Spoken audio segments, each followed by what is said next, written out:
said that beauty is in the eyes of the beholder, or is it?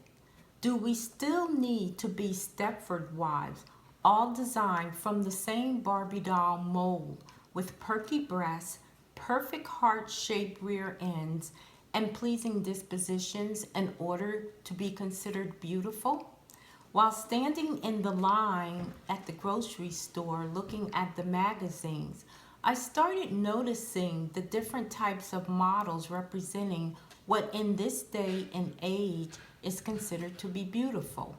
Looking at the various magazine covers, one would be convinced that the standard of what our culture considers beautiful has changed.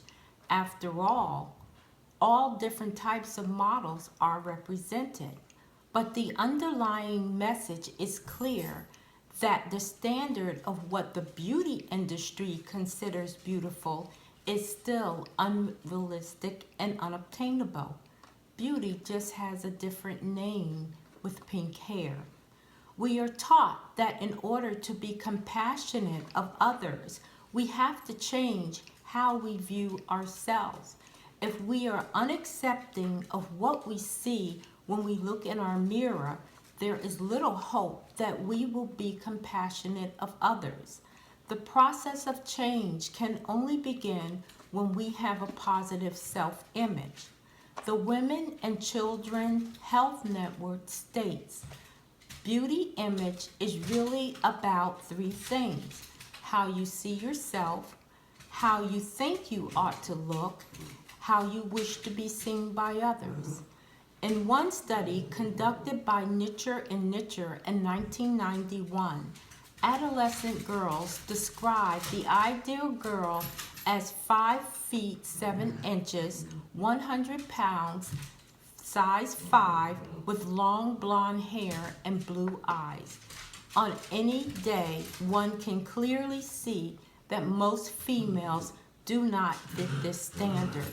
So what compels us to compare ourselves to a body image that is nothing like our own, but to one that we wish was ours?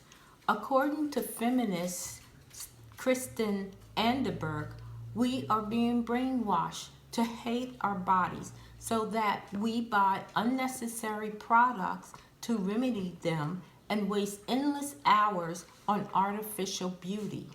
According to a study conducted by Levine and Smolar,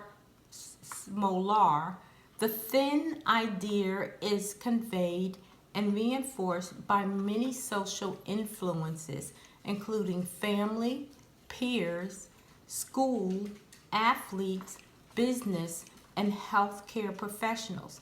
However, the loudest and most aggressive purveyor of images and narratives of ideal slender beauty are the mass media. They go on to tell us mass media refers to a variety of technologies ranging from billboards to radios. But currently, theories and studies emphasize visual media such as magazines and television, targeting markets to sell products such as diets, cosmetics, exercise gears. The media constructs a dream world of hopes and high standards that incorporates and glorifies and that incorporates the glorification of slenderness and weight loss. On one level, women power the fashion and beauty industry, says photographer Amanda D. Cadet.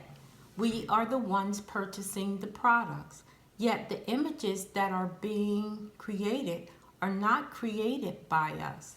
While the vast majority of photographers, hairdressers, makeup artists, and designers are in the industry, and designers in the industry are women.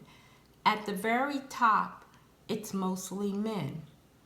Therefore, the female body is reflected and projected in the media in pieces as objects of desire and both beauty and morality become equal with great degree of equated with great degree of thinness, and so a good girl must remain thin and in control of her desires. Kathy J. Cater informs us the reality is 40 years Americans have assumed more personal responsibility for their weight, claimed more weight loss intentions, and engaged in more weight loss efforts than ever previously imagined.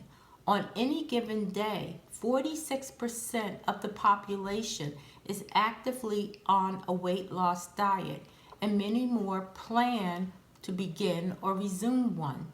70% of females over the age of 13 routinely cycle on and off of various weight loss plans, and they are joined by a growing number of men. Yet, with all these efforts, the number of Americans considered overweight has risen from somewhere around 14% in the 1960s to 50% today. Clearly, weight loss or even weight control has not worked and is not working still. Beauty has been around for centuries, as far back as Cleopatra, and in spite of what the media would have us to believe, she was not known for her physical beauty, but for her mind. So, unless the intent is to live a life of insecurity, pain, guilt, anxiety, shame, worthlessness, loneliness, or isolation, perhaps we should take a page from Cleo's playbook by changing how we think of ourselves. In closing, beauty is strong, sensual, and powerful. Beauty is speaking our minds with confidence. Beauty is messy and imperfect. And until we value inner beauty and accept the flaws and differences that make us unique, there is little chance of us being accepting and compassionate to anyone, especially ourselves.